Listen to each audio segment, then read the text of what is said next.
In part 2 of Understanding Arm Wrestling, we're going to explore the three primary techniques that pertain to the sport. First, the press.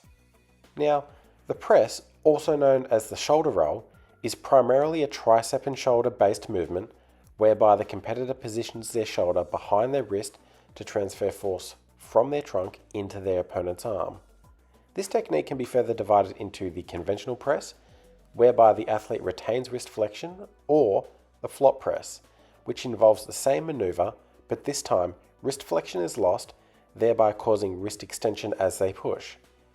This variation can be seen as a higher risk movement due to the increased torque placed on the humerus when externally rotated. Next is the top roll. Now, the top roll is a commonly used technique which involves pronation of the forearm as the primary movement. In doing so, the athlete is able to attack the opponent's wrist flexion, thereby exposing their hand and disengaging them from their power. For this reason, the top roll can be seen as a safer technique choice.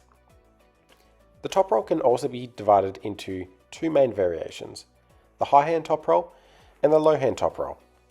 While both utilize pronation of the wrist, a high hand requires radial deviation or wrist riser, while a low hand top roll requires ulnar deviation or chop. Next is the hook, and this just happens to be my preferred technique. It consists of primarily wrist flexion with a strong emphasis on elbow flexors such as biceps brachii, coracobrachialis, and brachialis. This move can be divided into the deep hook, which involves varying degrees of wrist flexion and supination of the forearm, and the high hook, which can be characterized by wrist flexion and varying degrees of ulnar deviation, radial deviation, and pronation.